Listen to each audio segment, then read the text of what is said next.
Bueno, habíamos visto que el potencial es igual a esa expresión que está ahí, simplemente para tenerlo concreto. Esto que expresé acá, ahora vamos a verlo en un gráfico. Supongamos que tenemos tres cargas, Q1, Q2, Q3, las cuales se posicionan en un sistema de referencia X y Z, ¿no? Pero bueno, en este caso lo hice en el plano para hacer más fácil. Y ahí está el punto P, donde se quiere conocer el potencial. Entonces, para distribuciones, esto es para distribuciones de cargas puntuales, ¿sí? Esto, acá que lo que acabamos de poner, y esta es la expresión general. Acá lo puse como el módulo del R sub P, el RP sub I, que es lo mismo que poner el R vector menos el R' vector sub I. Esto es para poder tener consistencia con nuestra expresión vectorial, ¿sí? Que es la general. Ahora, si la simetría lo amerita y podemos trabajar simplemente con la distancia, con el módulo bueno, directamente, si nos conviene, y podemos usar directamente la distancia, ¿sí? Ahora, si la distribución es compleja o viene todo en forma vectorial, bueno, capaz que me conviene usar más bien esto. ¿Se acuerdan? Donde R vector era el vector que va, este celeste, ¿ven? Desde mi origen hacia donde quiero conocer el campo, o sea, hacia el punto P, y los R sub I' vectores son los que van barriendo a cada una de las cargas. Ahora vamos a ver qué pasaba cuando teníamos distribuciones de carga continua, o distribuciones continuas de carga. Imaginemos que tenemos infinitas cargas puntuales una al lado de la otra, cubriendo un plano o una curva, una línea o un volumen, ¿sí? Por lo tanto, entonces lo que tenemos acá es una integral. Lo que sucedía era que se convertía en una integral, ¿no es cierto? La sumatoria de se convierte en una integral, y acá en vez de tener las cargas tenemos el diferencial de carga, ¿ven? Donde este omega, esto que está acá, es simplemente el dominio, digamos, de integración, el que sea que yo tenga, donde R' va a barrer toda la distribución, ¿sí? O bien las distancias que tenga. Y dq, bueno, lo tendré que expresar en función de, como ya sabemos, si fuese distribución lineal, aparecerá lambda; si tuviésemos una distribución superficial, aparecerá sigma; y si fuese volumétrica, aparecerá rho. ¿Ok? Bueno, una acotación que era importante de decir es que esta expresión es válida si no tenemos cargas en el infinito. Y acá tenemos la otra expresión, que es esta que está acá, que habíamos visto, esta que está en verde, que servía para justamente calcular la diferencia de potencial entre dos puntos, ¿sí? Entre el punto A y el punto B. Para recordar, acá tenemos el gradiente de un campo escalar B, es un vector, ¿ven? Y menos el gradiente de B es justamente el vector campo eléctrico. La forma de expresarlo también es así, como menos nabla escalarmente B, ya lo habíamos visto en la clase pasada, y cada una de las componentes de este vector gradiente justamente son las componentes del campo eléctrico, ¿ven? La componente del campo eléctrico en X, en Y y en Z. Bueno, vamos entonces ahora a recordar lo que eran las superficies equipotenciales. Fíjense esto que puse acá, a ver qué les parece. Esto es una carga negativa y esta es una carga positiva, ¿ven? Estas son líneas de campo eléctrico, ¿ven? ¿Se entiende? Esta es lo mismo.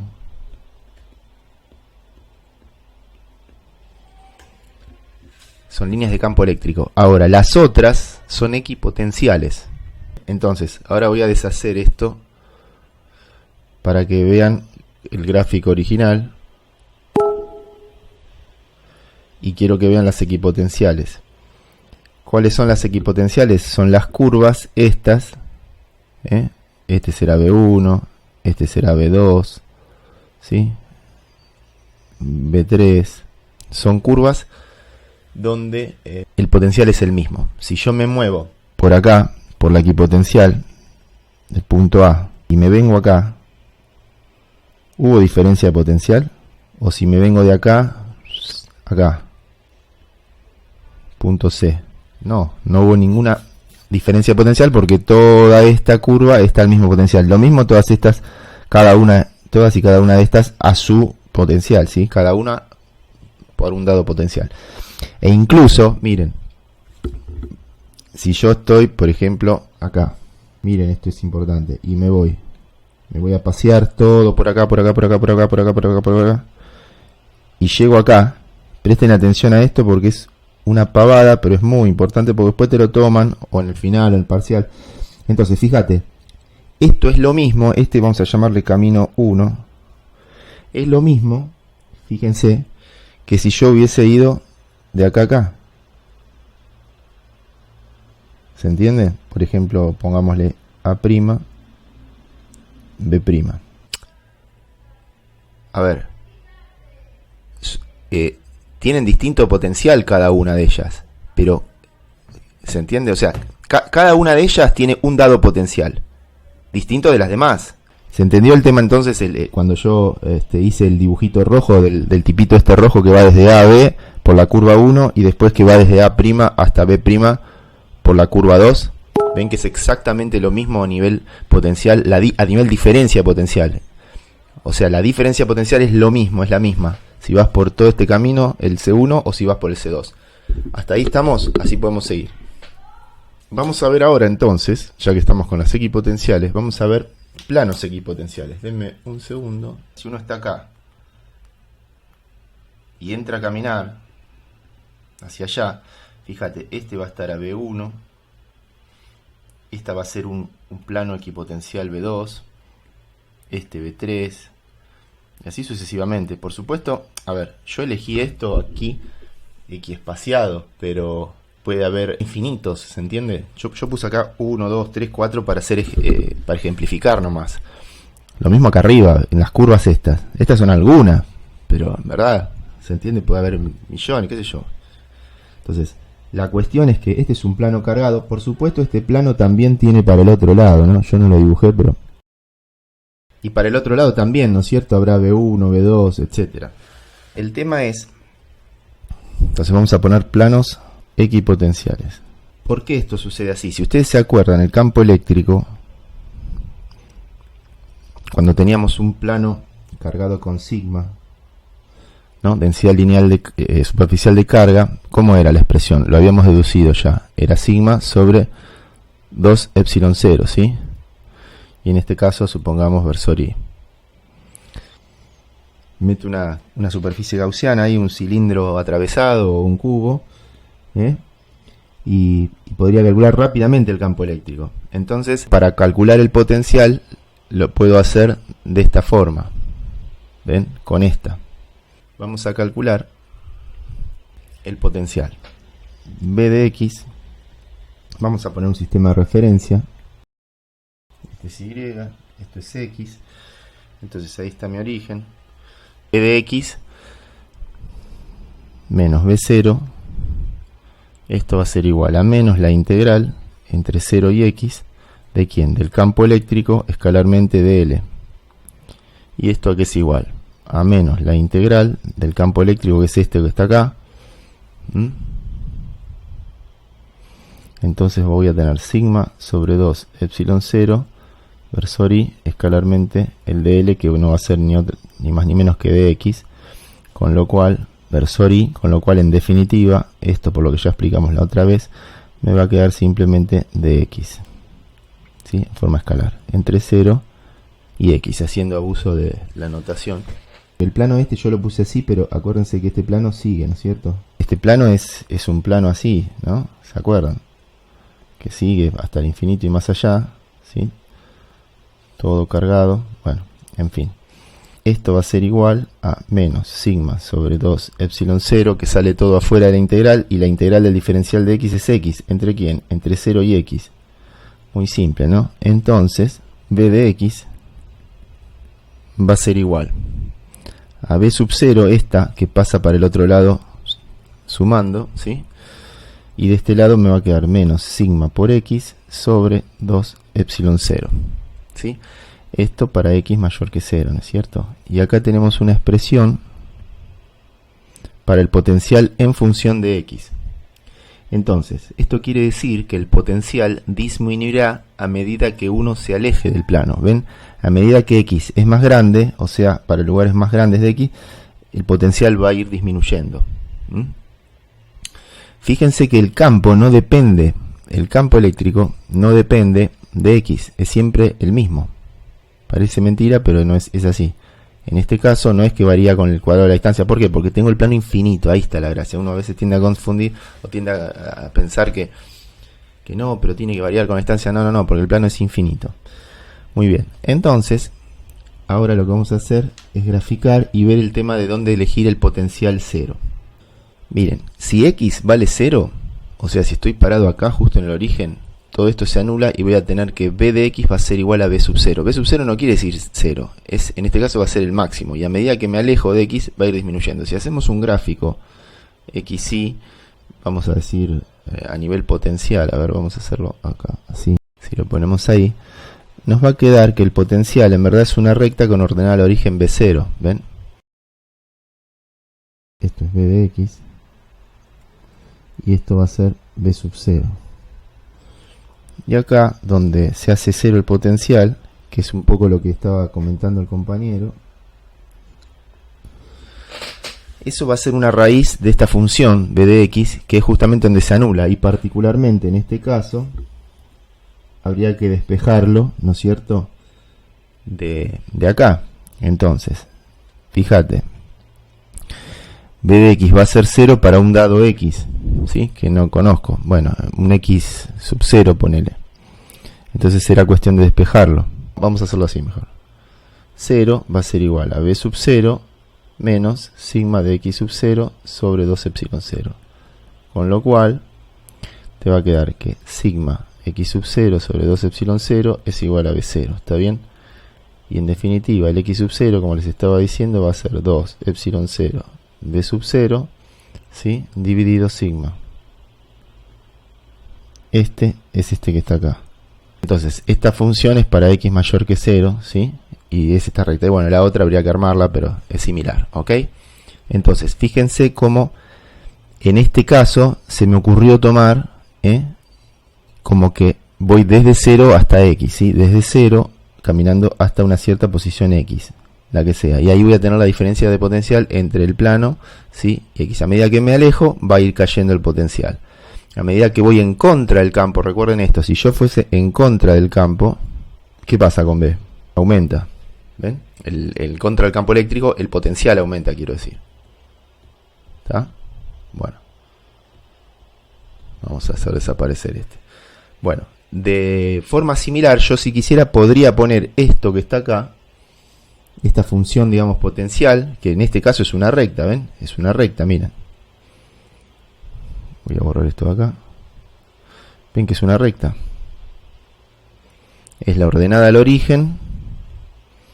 La ordenada al origen y la pendiente, que fíjense que es negativa, ¿lo ven? Esta es la pendiente y esta es la ordenada.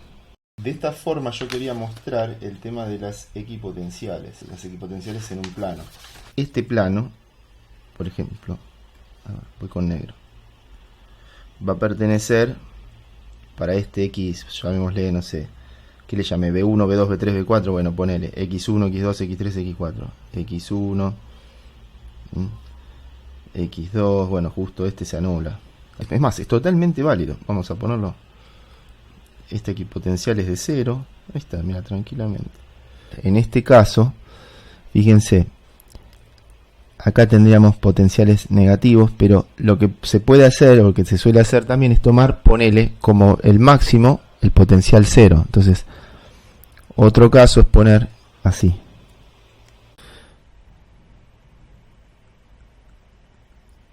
En este caso, el B máximo es en 0. Entonces, en este caso, ordenar el origen de nuestra expresión de potencial sería justamente 0, y igual a 0, o sea, y igual a 0, esta ahí es B de X, ¿no es cierto? Igual a 0. Entonces, ¿se entiende lo que estamos diciendo? A ver, en este caso, ¿cómo sería este caso? Este caso. Si tuviésemos que elegir nuestra expresión. Entonces, nuestra expresión es esta que está acá. ¿Dónde tomamos potencial 0? Y lo tomamos en el origen. Ah, sí, sí. A ver, ¿cómo sería esto? Y bueno, esto sería que B de 0 para X igual 0, vamos a ponerlo así, para X igual a 0, es igual a 0. Eso quiere decir. Entonces, aplico esto a esto, ¿y qué me va a dar? Me va a quedar que 0 es igual a b sub 0 menos sigma por 0 sobre 2 epsilon 0. Por lo tanto, todo esto es 0, y como era de esperarse, el b sub 0 es igual a 0, que particularmente es el máximo. O sea, va a ser el punto de mayor potencial. Ojo, no en módulo, obviamente, ¿no? Se dan cuenta de eso, ¿no? Y uno dice, pero ¿cómo? Cuando el potencial 0 puede ser un máximo, y claro, ¿no ven? Miren, ahora vamos a reemplazar en nuestra expresión original. Si B0 es 0, entonces ¿qué me va a quedar? Que B de X es igual a 0, que no lo pongo porque ya sé que es 0, menos sigma X sobre 2 epsilon 0. Entonces, para que se termine de entender, ven, acá me quedó el máximo potencial en el origen. Y porque me lo da la función, a medida que X crece, si X crece, como es negativa la pendiente, el potencial decrece. O sea, decrece en signo, ¿sí? O sea, pero a nivel módulo se hace cada vez más grande. Esta expresión que está acá es la de esta curva, ¿sí? De esta, la del otro lado sería distinto, porque recuerden que tengo que cambiar por el tema de los signos. Esta es una pendiente positiva, ¿está bien? Miren, si yo me muevo en contra del campo, ¿sí? Fíjense, recuerden que el campo eléctrico, ven, estas son las líneas de campo eléctrico, ¿sí? Si yo me muevo en contra del campo, o sea, voy hacia el plano, voy a ir subiendo de potencial, ¿ven? El potencial va a ir subiendo, qué sé yo, desde menos 200 volt, por ejemplo, menos 100 volt, menos 50 volt, bueno, 0 volt. Y por el contrario, si me voy para el otro lado, el potencial va a ir disminuyendo, ¿sí? Bien, ahora, ojo, esto es para un plano cargado con carga positiva. Si el plano, recuerden, si fuese carga negativa, ya la cosa me cambia, ¿se acuerdan? O sea, a medida, acuérdense siempre, cuando voy en contra del campo, aumento el potencial, sea positivo, sea negativo, lo que sea. Si voy en contra del campo, voy a aumentar el potencial.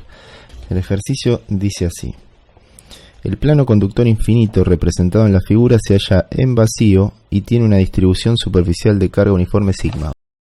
Se sabe que la diferencia de potencial VA menos BC es igual a 11,3 kV. Quiero que lo hagan ustedes, después lo hago yo, pero esto para que piensen, ya con toda esta teoría alcanza y sobra. Ahí está, el punto A, B y C, muy bien, dice así: se sabe que la diferencia potencial VA menos BC, esto que puse yo acá, es de 11,3 kV. La densidad de carga sigma es uniforme, como ya lo habíamos dicho, y el punto B se encuentra a 30 centímetros del plano y el C a 10.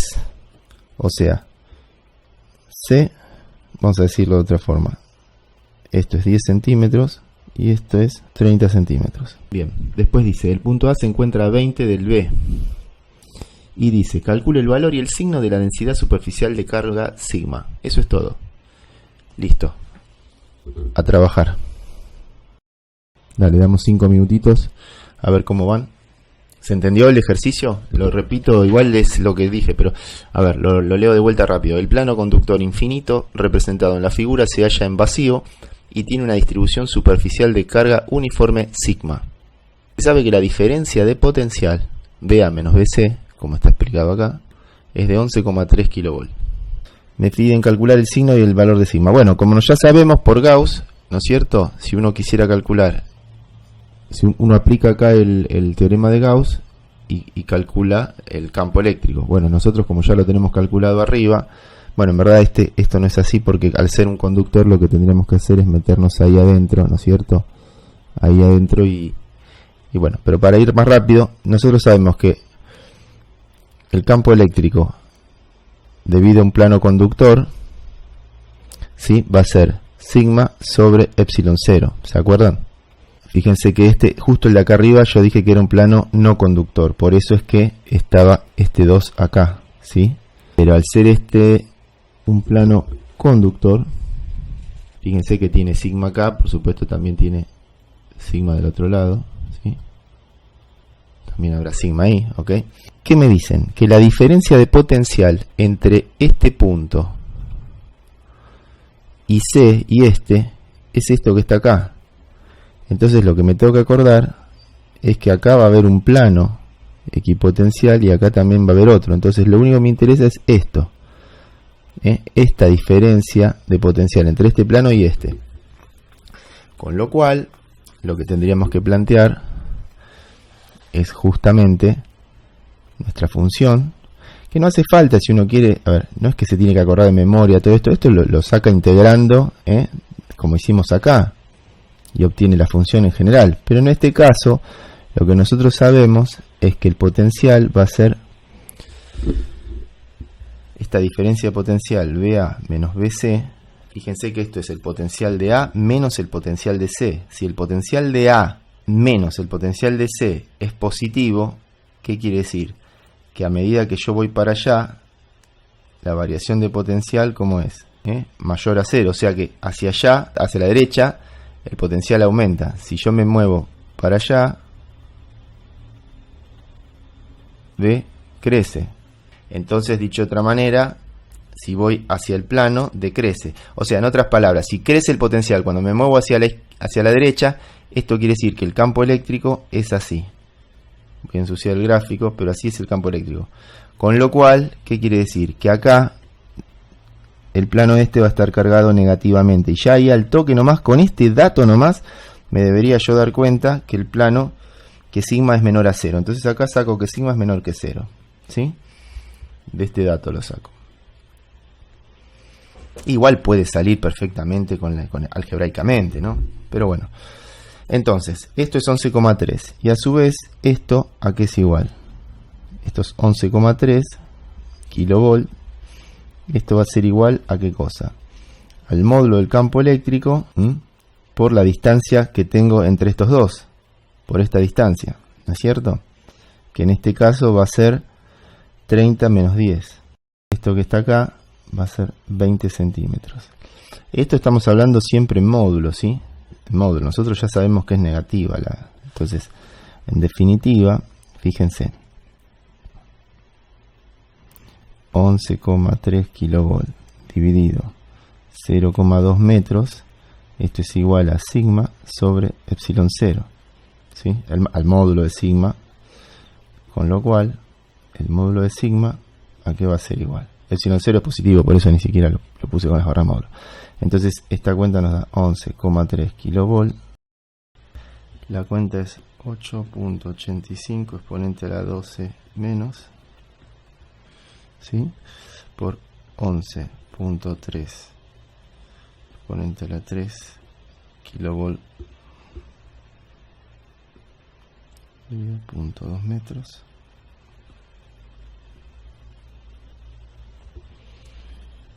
Y acá me queda 3, 4, 5, 6, 7, 8, 9. 500 nanocoulombs me está dando, 500 nanocoulombs por metro cuadrado. Este es el módulo. En el caso de ustedes están en un parcial o en un final, deberían hacer rápidamente el Gauss. Acá el Gauss sería... El Gauss habría que meterlo ahí, ¿ves? En medio del conductor. Dentro del conductor el campo es 0. Entonces yo agarro el flujo, porque como estoy de este lado me interesa acá saber cómo es el campo, ¿sí? Entonces, fíjate, está todo resuelto y explicado. ¿Vieron qué fácil que era? Ejercicio de final.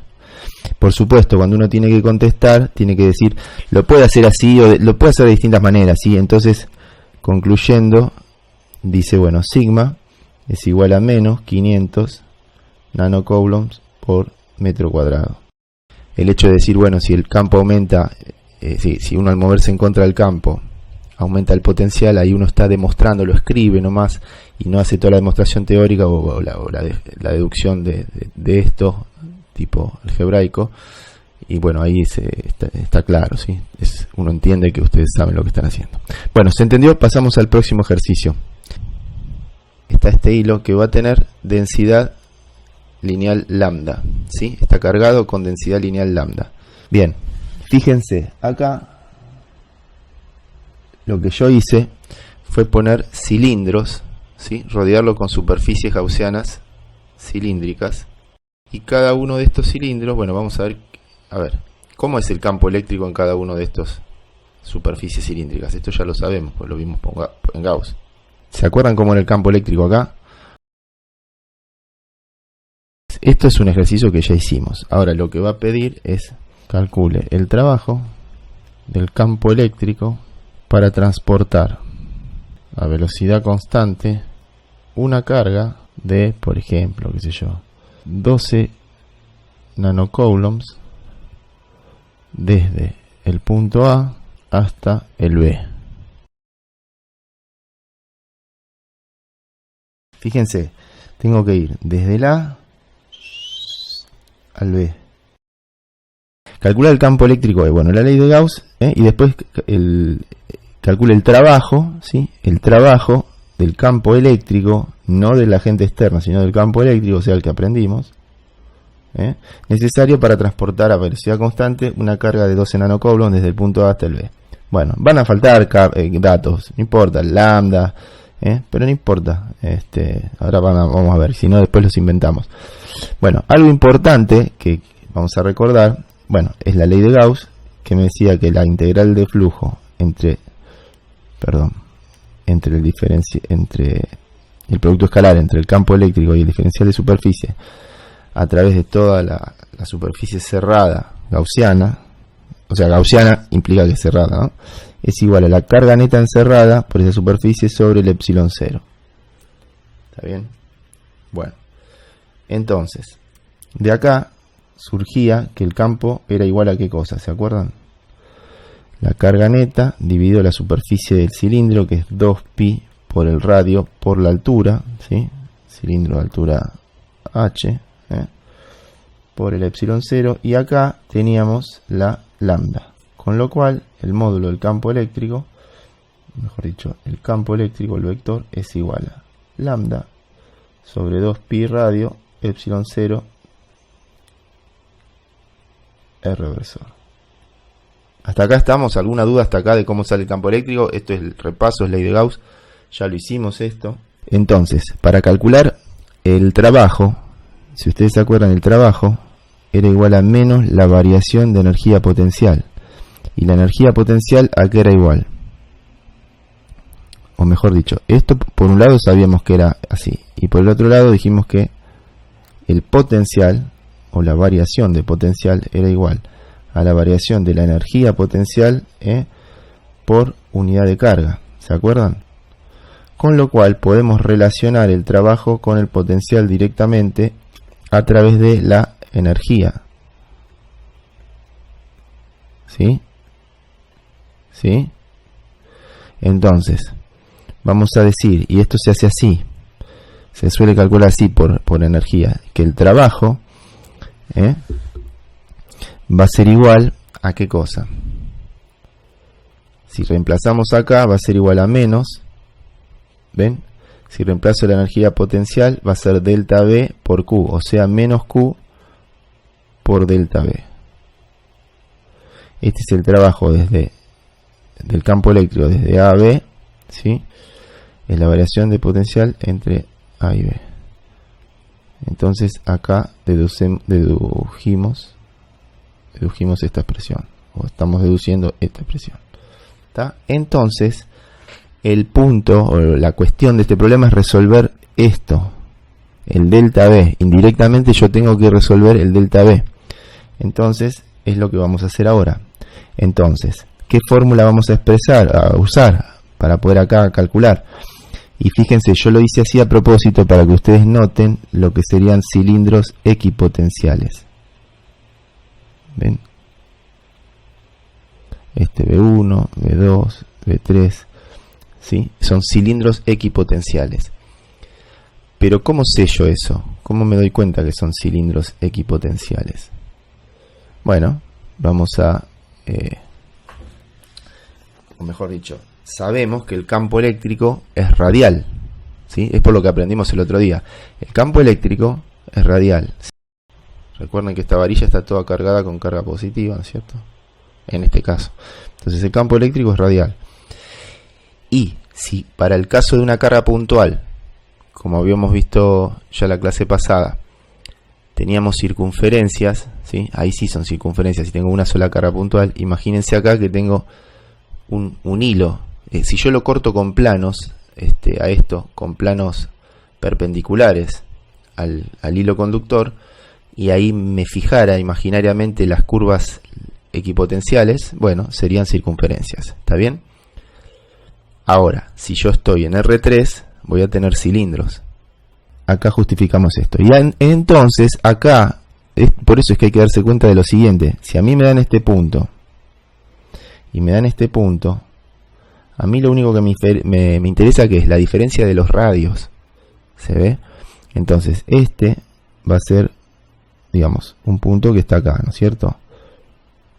Y el otro es un punto que está para Y10 y para Z, digamos, este punto 50 le puse, bueno, pero lo que a mí me interesa es este. Porque en definitiva, que esté acá B o que esté acá abajo es exactamente lo mismo, mientras esté sobre este cilindro, ¿se entiende? De radio B, vamos a llamarle radio B, y a este vamos a llamarle radio A. ¿Se ve? Entonces, lo único que me interesa es la diferencia.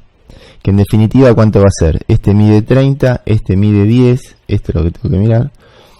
¿Sí? Porque si yo a este lo traigo hasta acá, lo voy a poner con otro color, así se ve bien, en rojo. Si este lo traigo hasta acá, lo meto acá. O sea, lo que quiero decir es, si yo camino desde A, voy caminando todo por esta curva hasta acá, voy a estar acá en este punto B', llamémosle. Entonces, la diferencia, que es esto, esta es la diferencia entre el radio B' menos el radio B. ¿Ven? Diferencia de potencial. Como me piden el trabajo desde el punto A hasta el B, va a ser B menos A. Entonces, diferencia de potencial de A a B, esto va a ser igual y menos la integral desde A hasta B, que va a ser B menos A, porque esto no es ni más ni menos que el potencial en B menos el potencial en A. ¿De quién? Del campo eléctrico, que lo tengo acá, que es lambda sobre 2pi epsilon 0 por el radio, por, entonces vamos a poner directamente de R. Con lo cual, esto, fíjense, tengo la integral de esto, es todo constante menos esto, y esto, en primitiva de esto era el logaritmo, ¿sí? Entonces esto va a ser menos lambda sobre 2pi epsilon 0 por el logaritmo natural de ¿quién? Del radio en B dividido el radio en A, ¿sí? Ahora, de las distancias estas. Ahora, fíjense, ¿sí? Porque recuerden que este de acá es el B, que es el de 10, y el A, que es el B', va a estar en 30. Entonces es, desde 30 hasta 10, va a ser 10 dividido 30. Perfecto. ¿Se entiende? Entonces, como este es un número menor que 1, miren esto. El logaritmo, ¿sí?, va a ser negativo. Con este negativo va a ser positivo. En definitiva, lo que quiere decir es que esta diferencia de potencial es mayor que 0. Eso quiere decir, ¿qué cosa? Que estamos yendo en contra del campo. Y era lógico, fíjense, el campo es saliente y nosotros estamos yendo hacia allá. Ponele de este punto hasta este otro, de tercera. ¿Está bien? Vamos por esta trayectoria. ¿Sí? O sea, voy desde esta cara cilíndrica hasta la otra cara cilíndrica. Eso es lo que me interesa, la diferencia de radios. Entonces, fíjense, al ir en contra del campo, aumento el potencial, lo cual era lógico, ¿sí? Después podremos darle valores a lambda, ¿no es cierto? Y dependiendo del valor de lambda, bueno, se calcula el número, el numerito. Si me hubiesen pedido, digamos, el trabajo en vez del campo eléctrico del agente externo, bueno, el trabajo del agente externo es menos el trabajo del campo eléctrico. calcule el trabajo del campo eléctrico, o sea, no del agente externo. Yo voy a ir de acá para allá, pero mejor dicho, el campo eléctrico, ¿sí? Sí, mira. Esta es la fuerza del agente externo y esta es la fuerza del campo eléctrico, ¿ves? Entonces, fíjate, el campo es en este sentido, ¿sí? Entonces, yo voy en contra del campo, por lo tanto aumento, este cilindro es de mayor energía potencial, o sea, estoy aumentando la energía potencial electrostática, como el dl es hacia allá, y el campo eléctrico es hacia acá, la fuerza eléctrica, entonces el trabajo va a ser negativo. ¿Se entendió esto que expliqué acá? Esto se escribe así, EB. Luego dice calcular la velocidad v de un electrón que ha sido acelerado a través de una diferencia potencial de 100 volts. La velocidad de un electrón tal que ha sido acelerado. Bueno, ¿cómo definimos la unidad de electrón volt? Es muy fácil. Es una unidad de energía, la cual equivale a la energía necesaria para transportar un electrón a través de una diferencia potencial de un volt. ¿Lo digo de nuevo? ¿Se entiende? Entonces, si acá tengo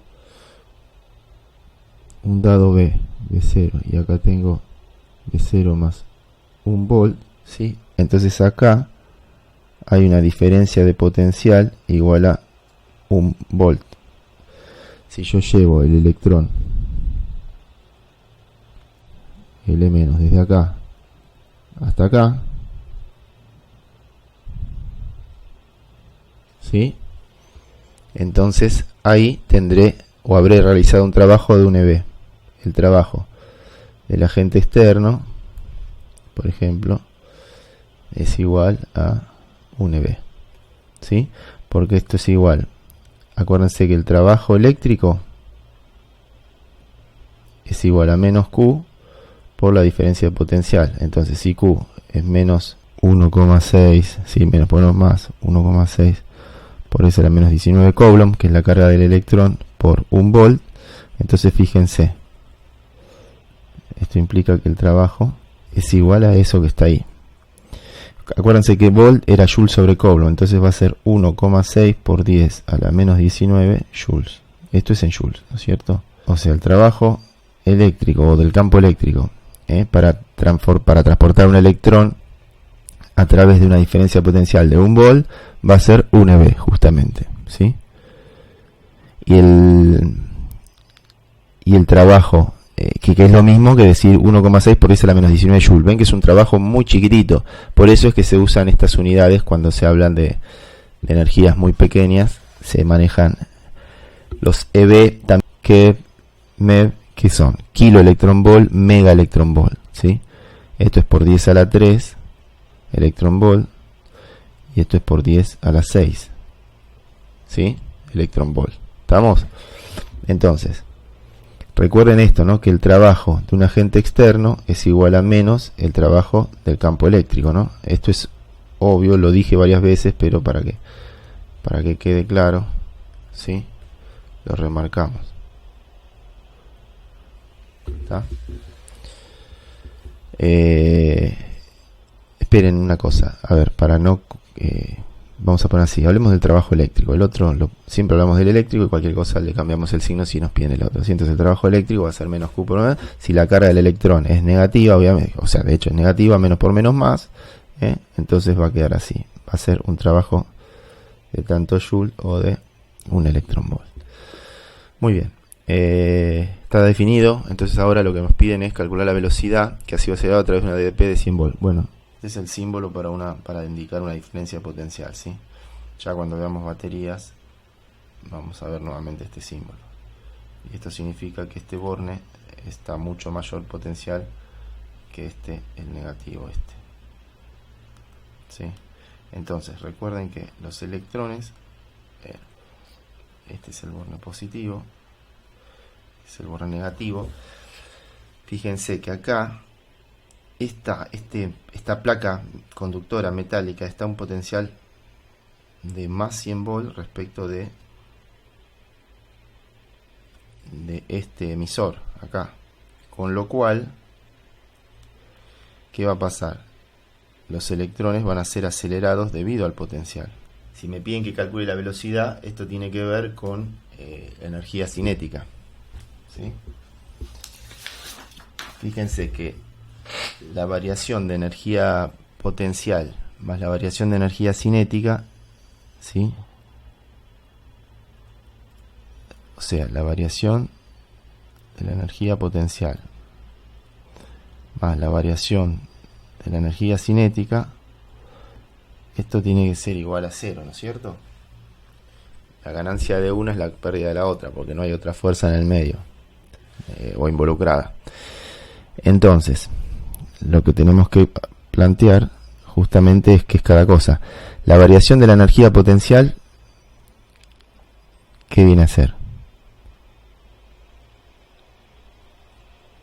Ya sabemos qué es. Lo tenemos más arriba acá. La energía potencial es la carga por la variación de potencial. Entonces, la carga por la variación de potencial, esto va a ser igual a menos la variación de la energía cinética. ¿Se acuerdan cómo era la variación de la energía cinética? Ya hacemos el recreo, terminamos este. ¿Se acuerdan cómo era la variación de la energía cinética? La variación de la energía cinética era un medio de la masa por la velocidad al cuadrado. Si esto parte del reposo, entonces esta va a ser la velocidad que sea que tenga, en este caso al llegar a los 100, ¿sí? Entonces la variación de la energía cinética es lo mismo por la velocidad final al cuadrado menos la velocidad inicial al cuadrado, que esta es 0, ¿sí? Porque parte del reposo el electrón. Entonces, fíjense, acá tenemos el electrón que es menos, o mejor dicho, E menos, que ya sabemos que cuánto es la carga, es negativa, ¿no? Por los 100 volts. Final menos inicial, 100 volts. Fíjense que el electrón, otro detalle, acá el electrón está a alto potencial, digamos, o dicho de otra manera, acá si el electrón va hacia potenciales positivos, lo que hace es perder energía potencial, porque acuérdense que esta es carga negativa, ¿sí? Entonces, fíjense lo siguiente, el campo eléctrico, a ver, de por sí el campo, el electrón si vos lo soltás, el campo lo chupa enseguida, digamos, lo atrae enseguida para sí, ¿sí? O sea, lo que está haciendo es perdiendo energía potencial.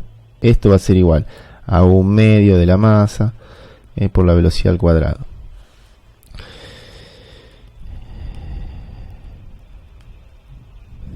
Bien. Entonces, vamos a hacer ahora,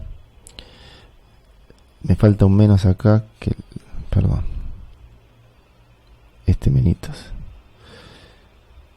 Entonces vamos a despejar la velocidad. Me va a quedar, recordar esto, la masa del electrón es 9,11 por 10 a la menos 31 kilogramos.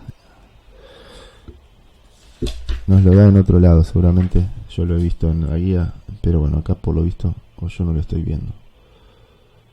Bueno, en fin, nada, vamos a terminar entonces. Hagamos la cuenta esta. ¿Cuánto nos da? Recuerden que esto que está acá, esto vale, esto que habíamos dicho acá, menos 1,6 por 10 a la menos 19 coulomb. Si uno hace las unidades, fíjense ustedes si les da lo mismo, les quiero comentar que a nivel unidades, coulomb por joule sobre coulomb, y esto va a ser newton por metro sobre kilogramo. Bueno, ¿a qué es igual el newton? Newton es masa por aceleración, que justamente al aplicarle la raíz me da en unidades de la velocidad. Entonces, esta es la velocidad del electrón, fíjense. Recuerden que 3 por 10 a la 8 metros sobre segundos es la de la luz. Acá estamos a dos órdenes de magnitud menores, ¿sí? Bien, la otra pregunta era la velocidad, eso ya está. Calcular la energía NB. Bueno, la energía NB. La energía, esto es facilísimo, ¿no es cierto? Si fuera la energía NB, ¿cuánto es? La energía, digamos la cinética o la potencial, porque es lo mismo, acuérdense que se tiene que cumplir esto, ¿sí? El módulo, ¿no? Entonces, la energía o la variación de energía de este electrón va a ser simplemente 100 eV. ¿Estamos de acuerdo? Porque es la carga de un electrón, la que sea, y obviamente ya sabemos que es menos 1,6, puede ser menos 19 cobro, por un volt. Entonces es 100 eV. Y si esto lo expresamos en Joule, nos va a dar 100 E, que es 1,6 por 10 a la menos 19 Coulomb, por volt, que es Joule sobre Coulomb. Este se va con este, y ahí quedó. Estos dos ceros, esto es delta U en joules. Y esto simplemente va a ser 1,6 por 10 a la menos 17 Joule. ¿Se entendió? ¿Qué es la jaula de Faraday? Este es un tipo que... Esto no es una película, esto es de verdad. Estos son rayos que están cayendo sobre este enrejado, esta protección, ¿ven que tiene? Así que ya saben, cuando ven las películas, todo eso, si ustedes se ponen un enrejadito así, chao, no pasa nada. En serio, no pasa nada. Vamos a mencionar qué es la puesta a tierra.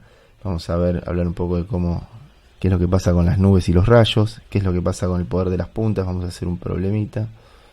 Vamos a demostrar el tema del poder de las puntas, explicar el tema del pararrayos. Esto tiene que ver.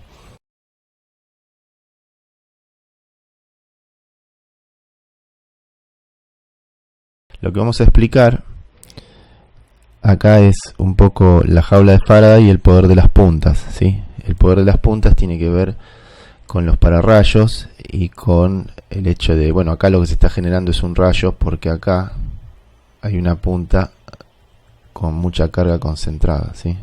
Para poder explicar esto vamos a suponer un conductor que está cargado. Recuerden que la carga en un conductor se va siempre hacia la superficie exterior.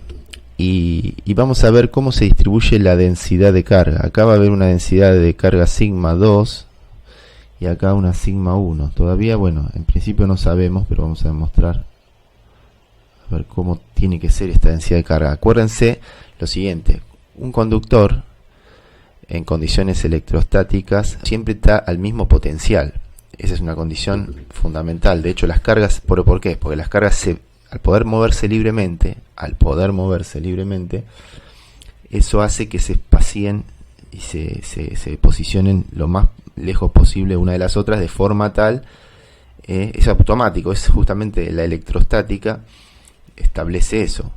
Para que las cargas estén estáticas se tienen que acomodar de tal manera que estén todas conformes unas con otras, pero de forma tal que no haya diferencia de potencial alguna dentro del conductor. Por lo tanto, el potencial en el conductor, entonces vamos a suponer dos superficies gaussianas. Vamos a calcular a ver cómo es la relación entre las superficies, entre las densidades superficiales de carga entre una y otra. Entonces lo que tenemos es este conductor así cargado. Fíjense que no puedo decir uniformemente cargado porque tiene una forma cualquiera. El conductor puede ser cualquiera y está cargado con carga Q, y esta carga se va a distribuir como se tenga que distribuir, ¿se entiende? Yo en un conductor no puedo decir, bueno, a ver, más carga de acá que de allá, como en un dieléctrico, que sí podría de alguna manera cargar una parte y la otra no, en un mismo material, porque las cargas no se pueden mover libremente en el dieléctrico, o en un material no conductor o un material aislante eléctricamente hablando, ¿se entiende? En cambio, en un conductor la carga se mueve libremente, por lo que ya explicamos en su momento, y por lo tanto se va a acomodar como se tenga que acomodar, con tal de cumplir con las leyes electrostáticas, que es el voltaje, o sea, el potencial tiene que ser constante en cada punto del conductor. Si yo pongo un voltímetro y apoyo el voltímetro ¿sí? Una punta acá en un lado y otra punta acá en otro lado, me va a marcar ceros porque no hay diferencia potencial, ¿sí? La diferencia potencial dentro de un conductor va a ser, sobre un conductor o dentro de un conductor va a ser cero, ¿sí? Dentro de un conductor, siempre es en lo macizo, ¿no? Cero, o sea, porque no hay diferencia potencial. Ahora, el potencial respecto de algún otro punto de referencia o de infinito o otro referencia va a ser constante. Supongamos, qué sé yo, que en otro punto es 10 volt, bueno, y acá apoyo, o todo esto se encontrará, no sé, a más 20 volt respecto de ese 10 volt. Perfecto, habrá una diferencia, este estará 30, el otro 10, la diferencia es 20. Bárbaro. Si yo apoyo en cualquier punto de este conductor, siempre me va a marcar esa diferencia de 20 volt, ¿sí? Porque, o dicho de otra manera, no hay diferencia potencial en el conductor, o el potencial del conductor es siempre constante, ¿sí? Sobre el mismo conductor. ¿Estamos? En condiciones electrostáticas, ¿no es cierto? Después vamos a ver que cuando... Bueno, nada, está. Entonces vamos a simular esto, o mejor dicho, a modelar con este modelo equivalente, en el cual yo utilicé una esferita conductora, la conecté con un cable bien finito conductor y la otra esfera de radio R2 más grande acá, ¿ven? Para simular esta parte del conductor y esta otra, unida por un cable. Entonces acá aplicamos Gauss y nos va a dar que el potencial de este conductor, de R1, ¿a qué va a ser igual? Recuerden que esto es lo mismo que si fuera una carga puntual. ¿Se acuerdan? El potencial de una carga puntual, que era KQ, esto será Q1, porque acá habrá Q1 coulombs, ¿sí? Y acá habrá Q2. Entonces KQ1 sobre radio 1, ¿sí? Por el otro lado vamos a tener que potencial, vamos a ponerlo allá, que potencial 2 va a ser igual a KQ2 sobre R2. Entonces, si recordamos y reemplazamos, hacemos aparecer la sigma. ¿Qué era sigma? Sigma 1 es la carga 1 dividido la superficie. La superficie en este caso va a ser la de una esfera. Entonces va a ser 4pi por el radio 1 al cuadrado, ¿sí? La carga dividido la superficie me da la densidad superficial de carga, ¿tá? Y acá lo mismo, pero la 2.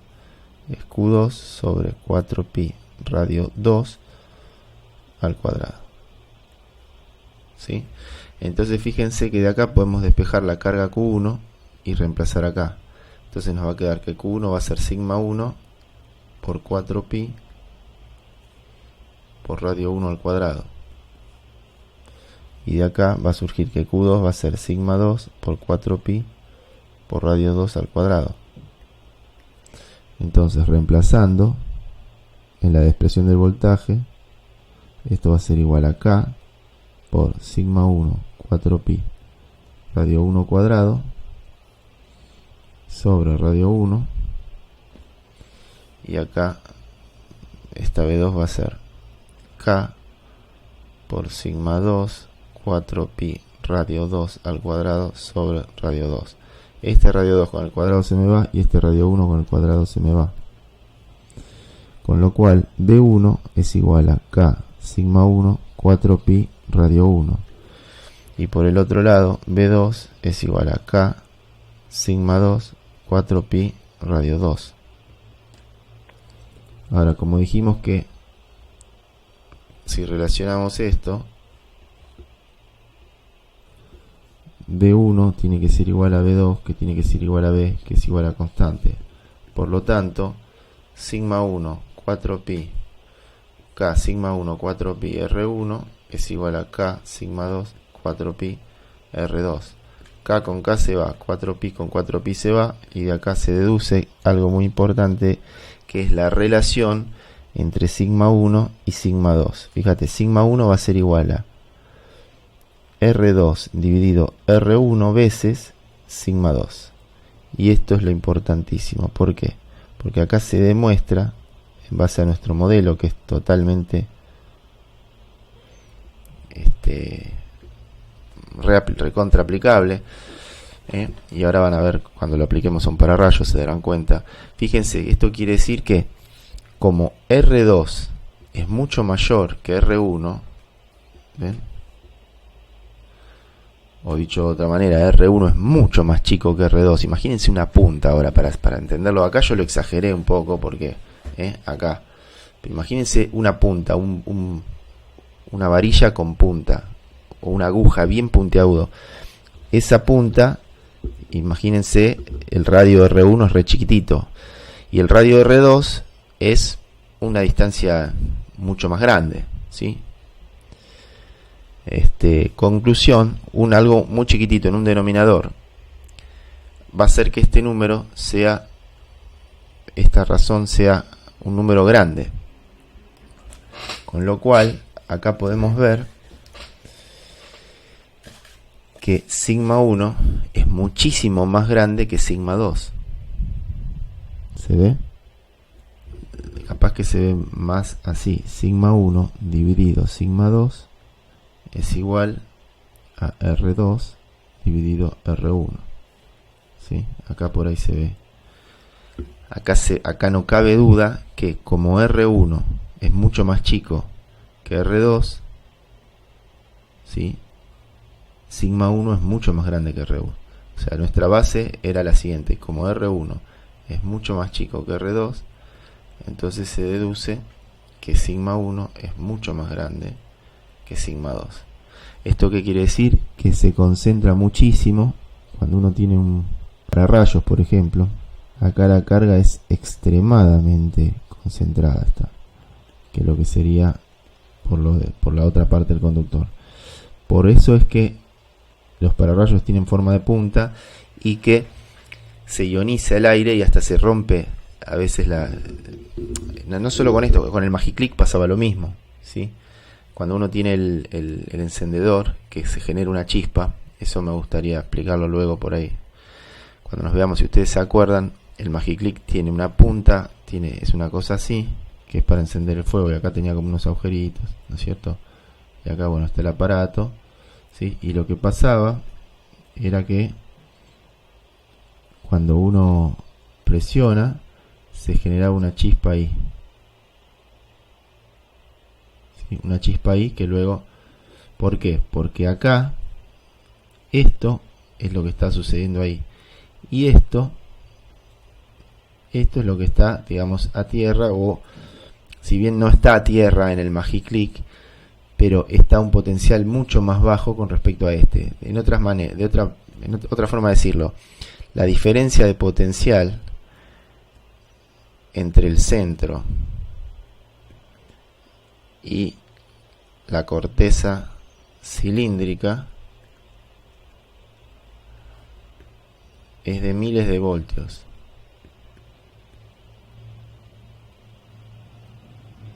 Por eso se produce la chispa, que no es ni más ni menos que un efecto similar a lo que sucede con las nubes y los relámpagos. Por eso se utilizan los pararrayos, ¿sí? ¿Qué pasa? Uno tiene la casa, se supone, ¿no? Hay un montón de... Esto es muy simple lo que yo estoy diciendo, en verdad hay mucha más teoría y todo. Hay empresas que se especializan en los pararrayos, cómo protegen las casas incluso con como se dice, con una jaula de Faraday. Pero la idea es que esto va conectado, ahí está el pararrayos, y esto va con un cable conectado así a tierra, y acá lo que se hace es poner una jabalina, la cual lo que hace es conducir toda esta electricidad para rayo, ¿sí? Cuando viene la nube, ¿sí? Supongamos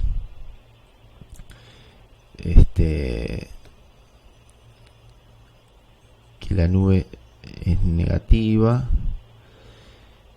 Bueno, hay distintas teorías, pero vamos a suponer lo siguiente. Acá tengo un ejemplito muy sencillo. Ahí está. Lo que está sucediendo acá es que las nubes, un gráfico habla más que 1000 palabras. Por ejemplo, acá en las nubes se junta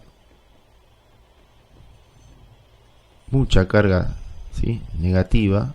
Al acercarse la nube con mucha carga negativa, ¿sí?, acá lo que va a suceder es que va a inducir carga que viene de tierra, por supuesto. Acuérdense que la tierra es como una pileta enorme donde yo le puedo meter gotitas o sacar gotitas que no pasa nada. En otras palabras, es una fuente enorme de carga positiva o negativa, tal como sea necesario. Por eso es que se dice que la tierra es neutra. Pero no es que tierra neutro es negativo. A veces uno dice el negativo es el neutro. Sí, eso lo podemos aclarar después cuando vemos electricidad, veamos electricidad. Pero el neutro es cero, ¿sí? Uno puede estar por arriba del neutro y estar a un potencial mayor, o estar por debajo del neutro y estar en módulo a un potencial alto pero negativo, ¿se entiende? En módulo grande pero igual negativo, y el cero es cero, ¿tá? Es como tener un edificio con muchos pisos, ¿sí?, y tener cocheras, ¿sí? Entonces, si acá tengo el edificio y acá están las cocheras o subsuelos, tengo primero, segundo, tercero, cuarto piso, y acá tengo -1, -2, -3. ¿Se entiende? Entonces acá tengo +1, +2, +3. Entonces, la Tierra justamente es el neutro. Perdón. Es el neutro. ¿Qué quiere decir? Que puede ser tanto negativo como positivo, se va a acomodar, es capaz de proveer electrones los necesarios o absorber electrones. Estaba diciendo que acá se va a juntar muchísima carga positiva, pero muchísima, y por eso es que en las puntas, esta acá, especialmente la punta, es tan alta que lo que va a producirse justamente es el rayo, ¿sí? Y este rayo va a descargar y se va a ir a tierra, ¿sí? O sea, se va a romper. Hay una diferencia potencial tan grande acá, una DDP muy elevada, entre la nube y el pararrayos. Y fíjate que la idea es que no agarre la casa, por eso es que se pone el pararrayo lo más alto posible, o bueno, hay distancias apropiadas, que está calculado todo, para que justamente logre descargar por ahí, y a través de este cable, que es un cable importante, tiene que ser bien puesto, un cable grueso, se conecta a la jabalina y acá sí distribuye la energía esa a tierra, ¿sí?, para que la tierra compense. ¿Se entendió entonces más o menos cómo es que funciona el tema del pararrayos? Y acá está la explicación matemática, digamos, de que por qué tiene que tener punta los pararrayos.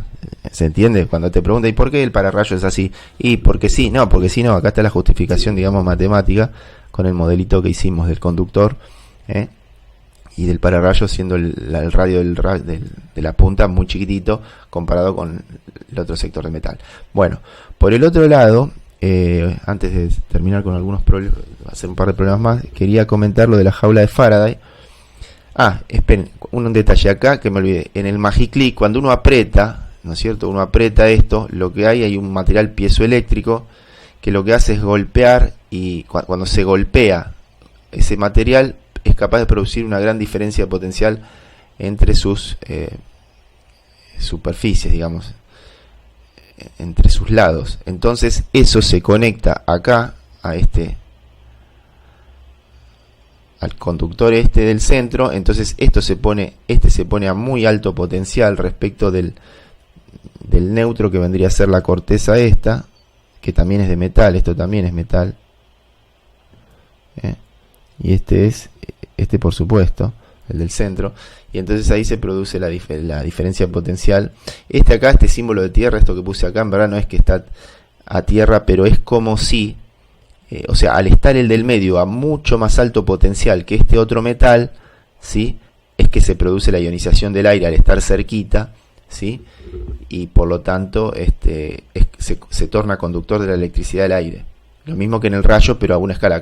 Acá puse una escala micro y acá lo hice a una escala, me sube, acá es una escala macro, ¿sí? Escala macro, escala micro, pero el fenómeno es similar. ¿Se entiende? Bueno, estaba hablando de jaula de Faraday, ¿Qué es la jaula de Faraday? Bueno, fíjense, miren, acá hay una aplicación. ¿Qué es esto? Bueno, habiendo explicado el tema del pararrayos y el poder de las puntas, lo que sucede acá es que si nosotros lográramos hacer una descarga, fíjense, la cuestión es que no se mueren.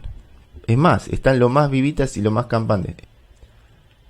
En honor a Michael Faraday, que estamos comentando esto, se llama jaula de Faraday, el descubrimiento que justamente hizo Faraday hace más de 100 años, porque miren lo que pasa. ¿Por qué es que no les pasa nada? Y está tocando el metal. ¿Ven que lo toca acá la chica? Miren. La chica está tocando el metal. Está dentro de una caja, como un cilindro con rejitas. ¿Ven que es transparente? Se notan hay aire. Incluso acá, fíjense acá. Miren. Esta persona acá con el sombrero. ¿Ven que está adentro de un enrejado metálico? Y uno dice, ¿pero cómo? ¿Los rayos no pasan por ahí? ¿Cómo puede ser? Si esto es un voltaje muy alto ¿sí? Y esto está conectado digamos, a cero o a tierra. Seguro está conectado a tierra, pero si no, está conectado a tierra. Esto es una bobina de Tesla, entre paréntesis les digo. Es capaz de generar diferencia potencial muy grande en las puntas, tal que ionice el aire y se descarga la carga eléctrica a través del aire. Bueno, la cuestión es que la jaula de Faraday es justamente un conductor hueco adentro.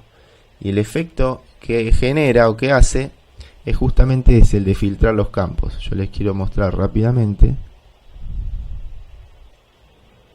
en forma simplificada, lo que sería una jaula de Faraday.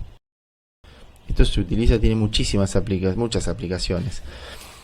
Sirve para justamente filtrar, no permitir. Yo puedo estar tocando acá, que no me pasa nada. ¿Pero por qué? O estar acá. Porque justamente esto es conductor. Y acuérdense la propiedad de los conductores de conducir la carga eléctrica. Por ende la electricidad. Entonces si de golpe viniese un campo eléctrico, de golpe o no de golpe, si este conductor en presencia de un campo eléctrico externo, lo que va a suceder, acuérdense, el conductor en estado neutro, o sea, en la ausencia de un campo eléctrico, tiene sus electrones moviéndose. Ahora, en presencia de un campo eléctrico, ¿qué va a pasar? Particularmente, supongamos que el campo eléctrico tenga esta distribución, o sea, esta forma, de izquierda a derecha, ¿sí? Bueno, lo que va a suceder es que va a traer las cargas, vamos a suponer, las cargas negativas a esta zona, ¿sí? Y por ende va a generar un defecto, correspondientes cargas positivas de este otro lado, ¿sí? Con lo cual el campo se mapea, es como que sigue por acá, ¿sí? Se mapea, o mejor dicho, se proyecta para acá, ¿sí? Estoy tomando algunos para ser ilustrativos. Y acá, ¿qué va a pasar? Se genera un campo, ¿ven? Entre estas positivas y estas negativas. Miren, lo voy a poner en verde. Va a haber un campo contrario acá, que se va a poner al original. Este es un campo inducido. Campo eléctrico inducido, vamos a decirle, ¿sí? Entonces, cuando venga el campo, el negro, vamos a hacerlo así, el negro, que también es, digamos, estaría dentro. Esto es hueco, ojo que, miren, para que se entienda bien, esto es un conductor, ¿no? Entonces, lo que decía es que adentro del espacio del hueco de la habitación esta o del lugar se van a anular los campos, porque tenemos el campo eléctrico inducido y el campo eléctrico, digamos, original, y acá se va a cancelar, como si fuera incluso dentro del mismo conductor, ¿sí? Entonces este es el espesor del conductor. Por eso es que los electrones inmediatamente se acomodan de esa manera. Yo puedo venir con un recontra campo acá, que no va a haber campo acá adentro. O sea, en definitiva, acá adentro el campo es nulo. ¿Por qué? porque acá el campo en el interior, vamos a poner campo int, es la suma del campo externo. Acá pongámosle campo externo, ext, campo ext, campo in y campo int, campo ext más el campo in, y esto me va a dar 0, el vector nulo. Entonces esto acá lo que yo quería decir es que es hueco. ¿Estamos? ¿Se entendió? ¿El por qué pasa eso? Fíjense que el campo inducido tiene que ver con justamente las cargas inducidas, estas, que aparecen sí, porque existe el campo exterior. Acuérdense siempre que las cargas, los que se mueven son los electrones, que estas lagunas, digamos, en verdad se refiere a la vacancia, ¿sí? A la vacancia hay un átomo ahí que está teniendo un hueco o una laguna porque se le fue un electrón, que justamente es este que está acá, que viajó, digamos, se trasladó hasta acá, y allá quedó esta. ¿Está bien?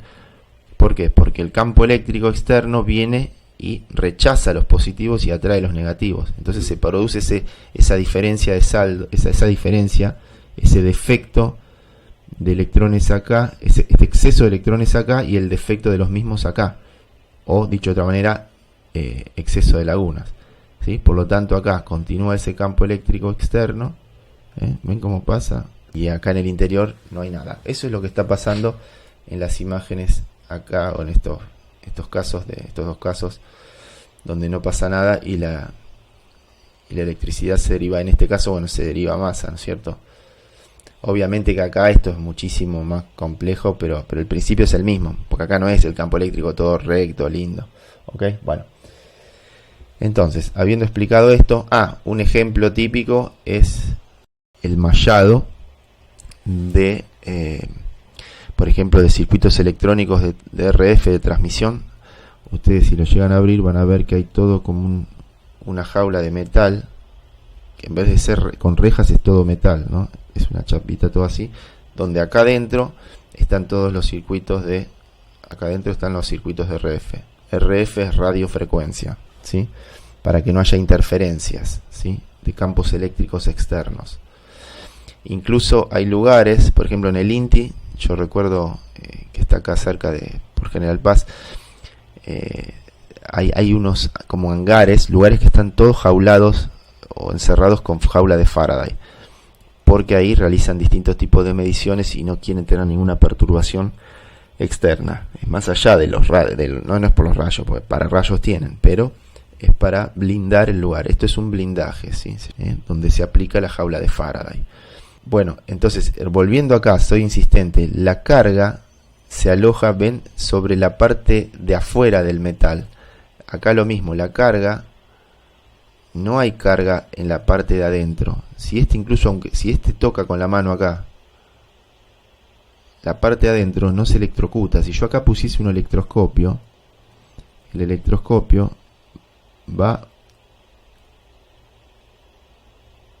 las hojas van a estar cerradas, ¿sí? Si yo acá pongo el electroscopio, ¿sí? Este es el electroscopio.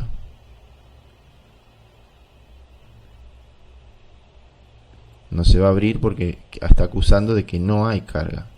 Y sin embargo acá afuera hay un campo eléctrico muy intenso, muy fuerte, y lo está filtrando el hecho de estar cerrado el metal así, de esta manera. Bueno, espero que se haya entendido. Esto está bien. Vamos con un ejercicio típico que es medio... Bueno, no tan largo. Es el ejercicio 57, donde vamos a explicar. Dice, un conductor esférico de radio A tiene carga Q1. Se encuentra en el interior de una esfera conductora hueca de radio B. Bueno, entonces vamos a poner acá. Y esto está conectado a una fuente, ¿ven? Con una fuente B1 que va conectado a tierra.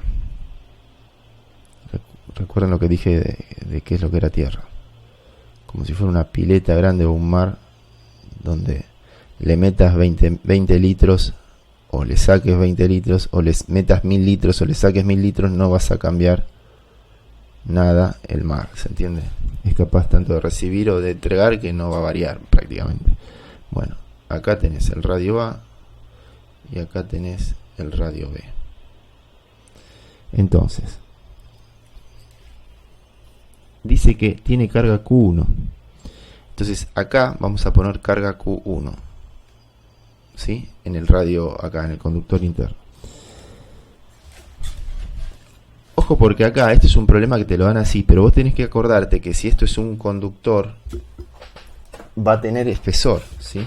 Entonces es importante entender que esto tiene un cierto espesor, ¿sí? Porque es un conductor. O sea, el conductor, por más finito que sea, acuérdense que las cargas, cómo se acomodan. Entonces eso es lo que vamos a tener que ver ahora. Por lo tanto, voy a sacar esto. Fíjense, acá me dicen: la esfera exterior se halla conectada a tierra a través de una batería de 1. ¿Cuál es la carga total sobre la superficie exterior de la esfera hueca y sobre la superficie interior de la misma? O sea, me están pidiendo carga en la superficie exterior y la carga en la superficie interior. O sea, acá va a haber una carga en la superficie exterior y acá va a haber una carga en la superficie interior. Entonces es conveniente hacer un zoom de lo que está pasando acá. Zoom. Vos tenés la superficie así y así. Esta es de radio A y me dicen que la exterior es de radio B. Bueno, ponele que esta sea de radio B, pero acá tenés el espesor, ¿tá? Entonces, si esto tiene Q1, ¿se está escuchando bien? ¿Van bien? Somos 15. ¿Se escucha bien? ¿Vamos bien? Supongo que sí, ¿no? Entonces, acá voy a tener menos Q1, por lo que ya sabemos. Y acá voy a tener más Q1. ¿Se entiende? Esto ya lo vimos el otro día con el ejercicio del cable coaxil, el cilindro.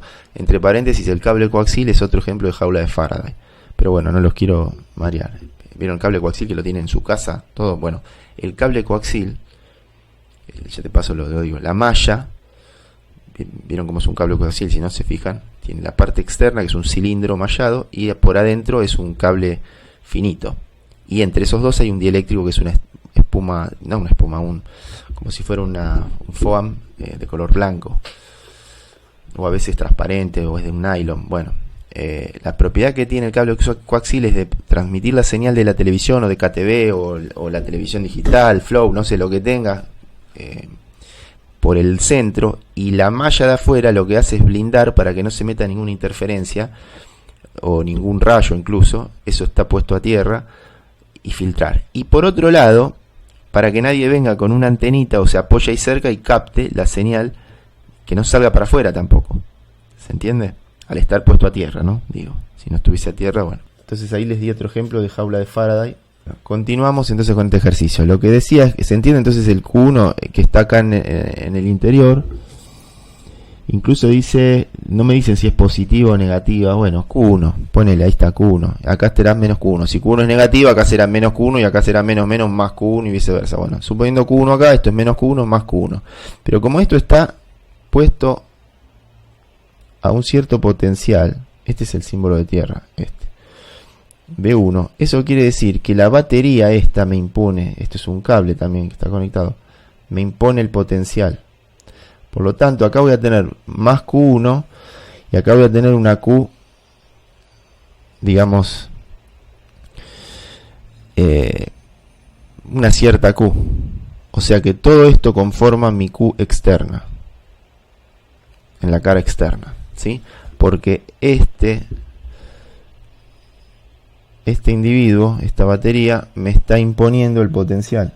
Habiendo o entendiendo esto, ahora vamos a contestar. Me piden la carga interior y la carga exterior, bueno, la tengo que correr. Y después el punto B dice determinar el campo y el potencial a una distancia R del centro de las esferas para, como siempre, R menor a A, R mayor o igual a A, menor o igual a B, y R mayor que B. ¿Sí? Para esos casos tengo que determinar potencial y campo eléctrico.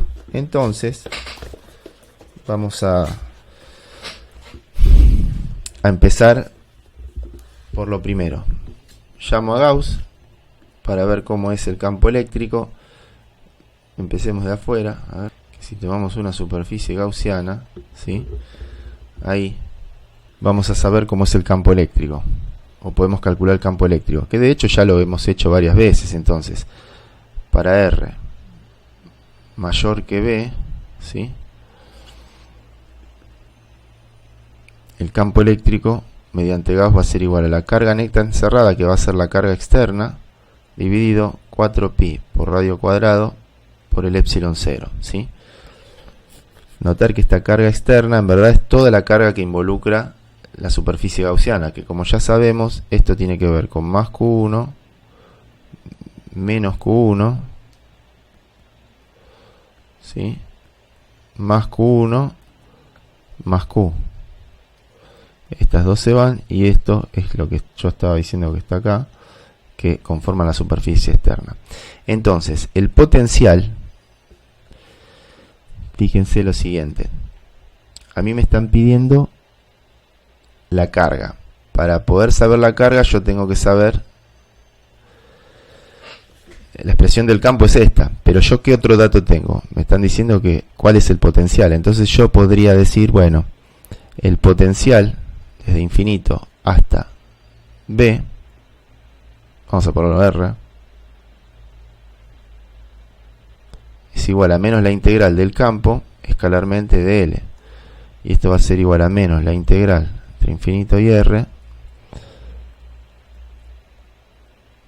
o sea, algo que tiende a infinito, ¿no?, del campo, que es lo que tengo acá arriba, Q externo, dividido 4pi radio cuadrado epsilon 0. Y fíjense, esto es diferencial de R, lo que va a implicar, ¿qué cosa? Que la carga externa sale afuera sobre 4pi epsilon 0 y la integral, o sea, la primitiva de esto, como ya sabemos, va a ser menos 1 sobre R, integrándose entre algo que tiene infinito y R. Con lo cual, ya habíamos visto que esto va a ser menos la Q externa sobre 4pi epsilon 0,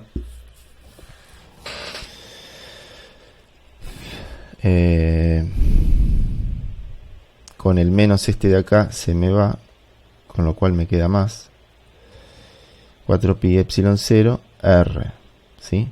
Esto es genérico, a ver si lo entendemos. B de R es igual, como el de infinito es 0, entonces en definitiva me va a quedar Q externo sobre 4pi epsilon 0 por R. Ahora, si R es igual a B, ¿qué se verifica? Que B de B es igual a B1, ¿no es cierto? Porque si yo esta superficie gaussiana, ¿sí?, le doy el radio R1, o sea, el radio este, ¿qué va a pasar? Si este radio lo hago B, o sea, lo hago justo acá, tengo B1. Esto va a ser igual a lo que venía teniendo, o sea, la carga externa sobre 4pi epsilon 0 B. Por lo tanto, la carga externa, que es lo que me estaban pidiendo, es B1, que es dato, lo que sea, 1000 volts, 12.000 volts, 5 volts, va a ser B1 por 4pi epsilon 0 y el radio B, que también es dato. Y ahí resolvemos la primera parte del ejercicio. Si ustedes se fijan, da 4pi epsilon 0 BB1. Bien, parte B. Bueno, ¿qué hacemos?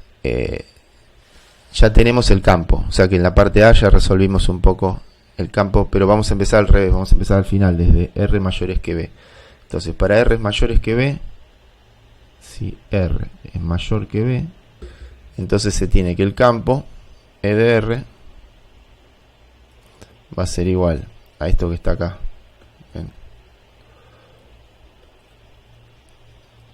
Q externa sobre 4pi epsilon 0 radio al cuadrado por el R0 versor, el versor que sea. ¿Está bien? Ahora, en la guía, como respuesta, nos van a pedir en función de B1. Bueno, la Q externa la reemplazo acá y se acabó. Esto va a ser igual a B1 4pi epsilon 0 se va con el 4pi epsilon 0, te va a quedar B1b, ¿sí? Sobre R cuadrado. ¿Se ve? Que es lo que indica ahí en la respuesta si uno se fija. Y como estamos hablando del vector, lo ponemos así. Bueno, por supuesto, si R es mayor que B, como estábamos diciendo acá, ¿no es cierto? ¿Qué va a pasar con el voltaje, el potencial? Y ya lo calculamos acá. ¿Sí? Va a ser así. Que otra vez, si lo ponemos en función de B de R, en función de B1, ¿qué nos va a quedar? Reemplazo la carga externa, me queda B1B larga minúscula dividido simplemente R. Y ahí tenemos las dos para B, para R mayor que B. Ahora vamos a ir a R mayor o igual que A, menor o igual que B. A prestar atención acá. Entonces, ¿qué hago? El campo eléctrico, ahora ya ¿dónde voy a estar? Ahora voy a estar, vamos a agarrar otro color, otra superficie gaussiana, acá. ¿Ven? Ahí voy a estar.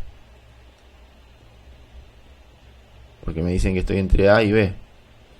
Entonces mi superficie gaussiana 2 va a ser esta. Entonces, ¿qué hago? ¿Cuál es la carga que tengo encerrada ahí? Q1, ¿se ve? Entonces, el campo eléctrico, aplicando la ley de Gauss todo directamente, Q1 sobre 4pi radio cuadrado epsilon 0. ¿Se ve? Este es el módulo del campo eléctrico para el caso este, ¿sí? Es un EDR, el módulo, ¿no? Y el potencial, ¿cómo lo calculo? Bueno, el potencial que va a ser el potencial entre un punto, o sea, entre B, R igual a B, y cualquier punto de los que están acá hasta antes de llegar a A. Y en los extremos también lo vamos a calcular. Entonces, fíjense, B, desde B a R va a ser igual. Y esto va a ser igual a menos la integral del campo, que en nuestro caso es Q1 sobre 4pi epsilon 0 radio cuadrado, diferencial de R, entre B y R. ¿Qué pones? Disculpe, profe, ¿por qué puedo cancelar el menos a lo último del potencial? Ah, ya te digo, a ver. El menos a lo último del potencial. Acá, mira, este menos de acá es el de la fórmula, ¿sí? Y este se va con este, ¿ven? Menos con menos más. A eso voy, por ahí acá no hace falta ponerlo si quieren. Entonces, seguimos acá, ¿ven? Esta diferencia de potencial es igual a esto, y esta integral la resolvemos, que ya sabemos cuánto da, ¿ven? Lo de siempre es la dr dividido r sobre 2, o sea, diferencial de r dividido r cuadrado. Esto nos da, como siempre, menos q1 sobre 4pi epsilon 0 menos 1 sobre r, y por barro entre b y r. Yo estoy haciendo abuso de la notación, no sé si se dan cuenta que tengo uso en el límite superior o inferior, como sea, uso la misma variable. Acá por ahí habría que poner una primita u otra letra. Bueno, lo aclaro, no se muere nadie, no pasa nada, ¿eh?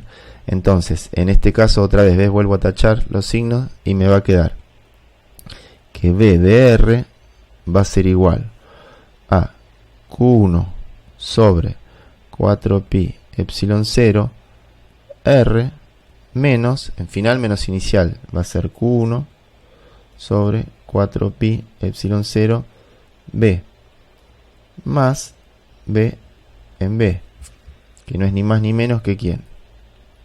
Este es B1. Si R está entre B y A, B de R va a ser igual. Saco factor común Q1 y 4pi epsilon 0 y me va a quedar 1 sobre R menos 1 sobre B más B1. Y se terminó por hasta acá, digamos, este potencial. Qué desastre. Vamos a remarcarlo con naranja.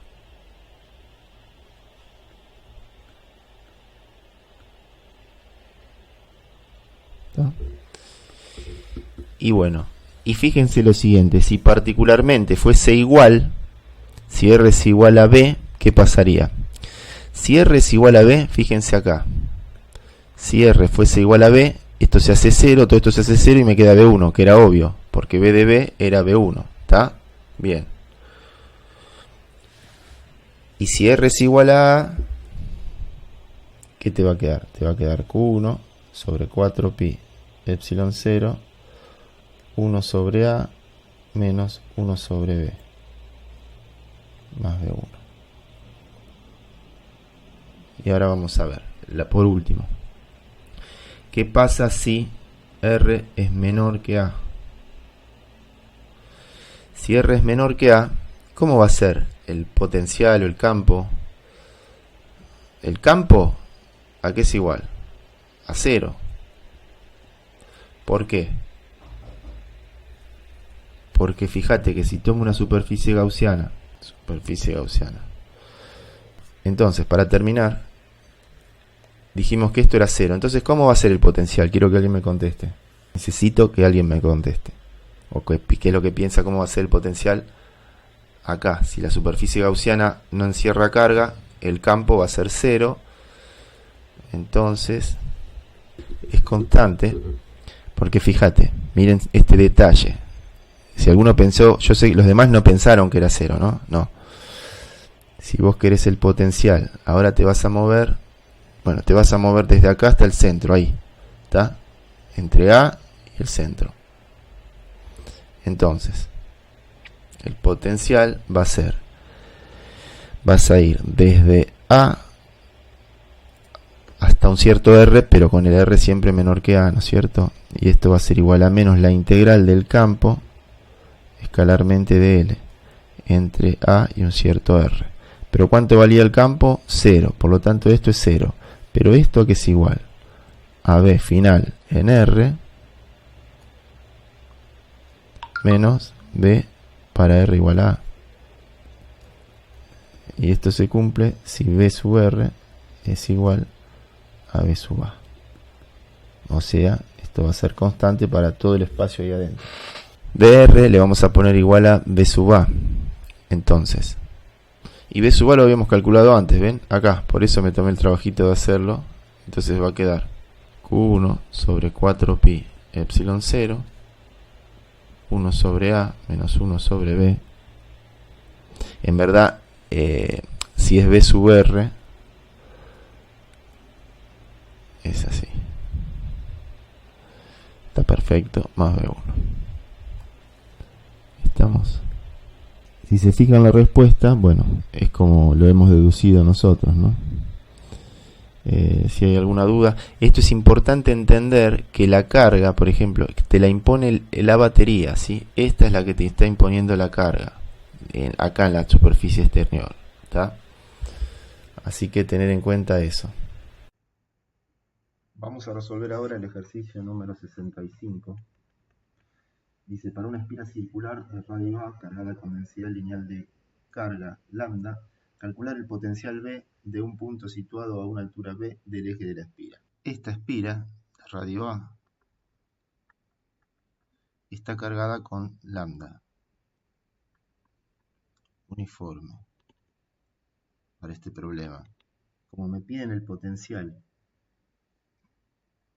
aquí, por ejemplo, en el punto P, a una distancia B del origen, B sub P igual K por la integral sobre el dominio omega del diferencial de carga dividido el módulo de R menos R' vector,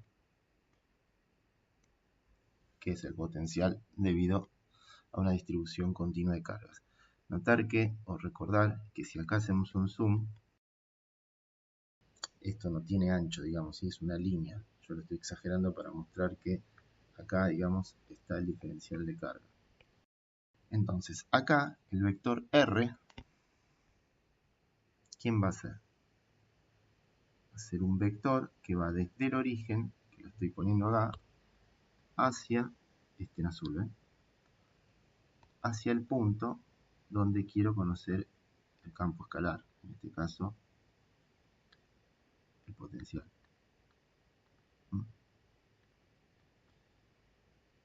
Este es el vector R. Y el vector R', vamos a ponerlo acá en celestito, va a ser justamente el que va a recorrer, digamos, toda la distribución de carga, que en este caso es la circunferencia, ni más ni menos que la circunferencia, porque toda la carga se halla en la circunferencia. La distancia, o sea, el vector diferencia, que es este, de paso para recordarlo, este vector, y acá está el diferencial de carga, como habíamos dicho.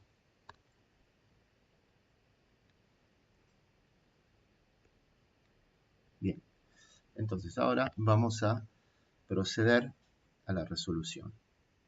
Esto va a ser igual a K por nuestro diferencial de carga, ¿quién es? Como lambda es uniforme, va a ser lambda por dl. ¿Y dl quién es? Como siempre, es R, que en este caso va a ser A veces diferencial de tita. A diferencial de tita es el dl. Por lo tanto, acá vamos a poner la integral de lambda por A por diferencial de tita. Y abajo, notar que esta distancia va a ser constante. R menos R'. No tiene mucho sentido acá que lo hagamos vectorialmente y todos los vectores, porque vamos a tardar más. Este va a ser simplemente el R sub P, ¿sí? Que particularmente el módulo de R sub P, vamos a ponerlo así, es igual a ¿quién? A esta distancia R, llamémosle R con mayúscula, ¿sí?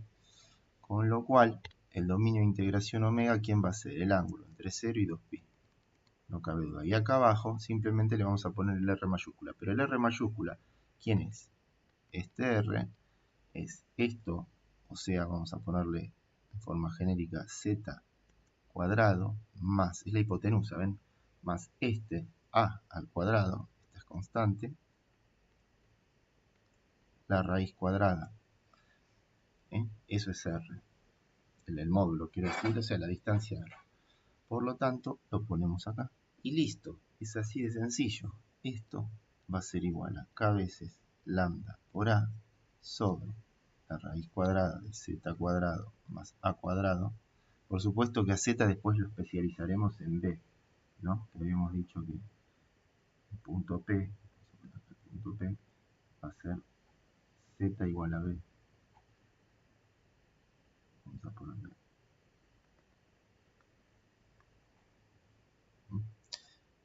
Por lo tanto, esto va a quedar por barro integrándose entre 0 y 2pi.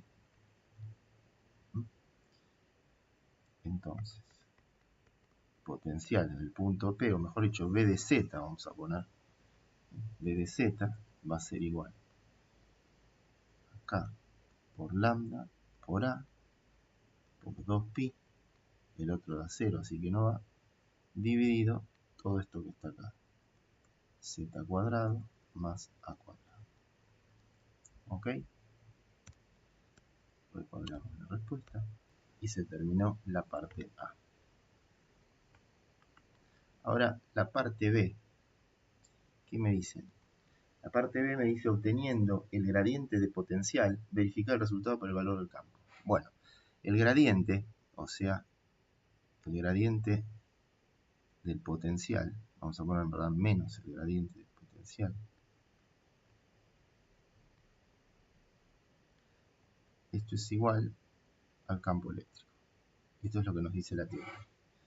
Recordar que el potencial depende de x y z, y el campo también es una función que depende de la posición. Por lo tanto, por B de x y z, pero en nuestro caso B depende solo de z, ¿ven? No depende ni de x ni de y. Estamos hablando siempre que estemos parados acá. Nos llegamos a correr un cachito acá, un cachito acá, acá. Chau, olvídate, ahí sí, la cosa va a ser distinta. Pero en nuestro caso, parado sobre el eje Z, solamente va a depender de Z. La derivada de esto justamente respecto de z, ¿no?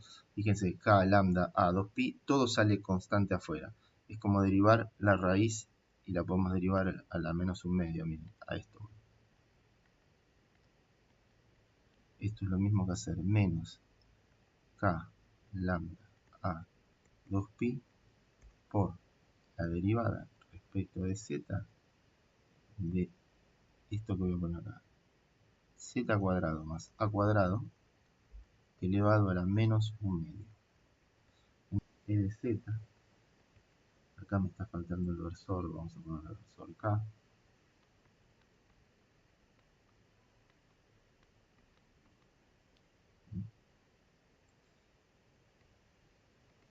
Porque estoy poniendo el vector, ¿ven? Esto va a ser igual a todo esto mismo, menos k, lambda, a, 2, pi, y derivamos esto, menos un medio por z cuadrado más a cuadrado a la menos 3 medios, o sea, el resto 1. Multiplico acá y al exponente le resto 1, me quedan menos 3 medios. Por la derivada de z, que es 2z. Y se terminó. Ahora lo acomodamos un poquito. Entonces, fíjense, menos con menos, más se va. Este 2 con este 2 se va. Y después me va a quedar arriba. A ver. K lambda 2, K lambda A Z pi. 2 K lambda A Z pi arriba. Y abajo me va a quedar z cuadrado más a cuadrado a la 3 medios. Bueno, si evaluamos k, versor k, ¿no? Si evaluamos k,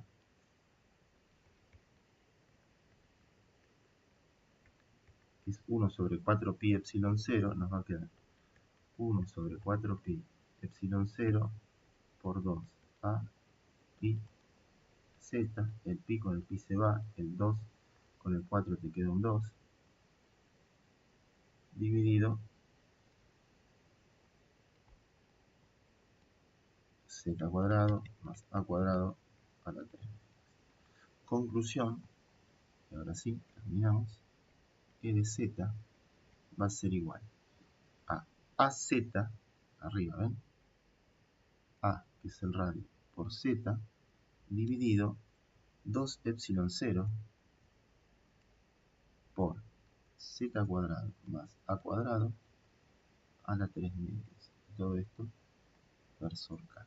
Y este es el campo eléctrico que, si no nos equivocamos, nos debería haber dado en su momento cuando hicimos el ejercicio, si no ahora lo vamos a chequear de todas maneras.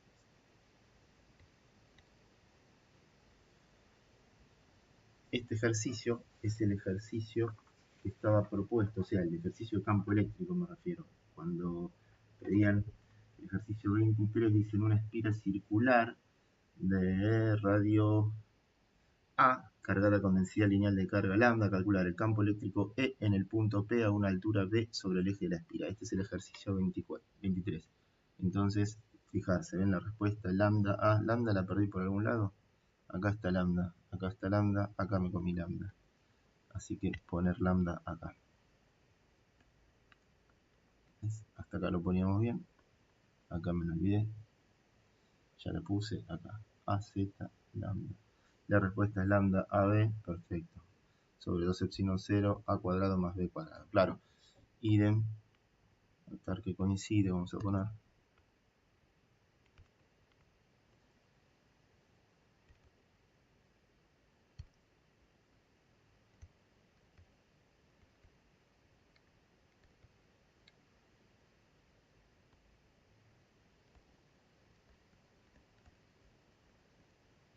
Número 23.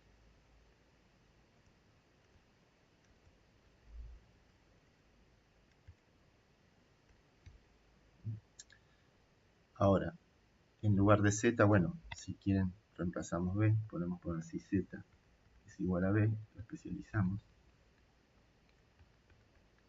Entonces, el campo en el punto B es igual a B por lambda dividido 2 epsilon 0 por A cuadrado más B cuadrado, todo esto a la 3B. Y por supuesto, el versor K.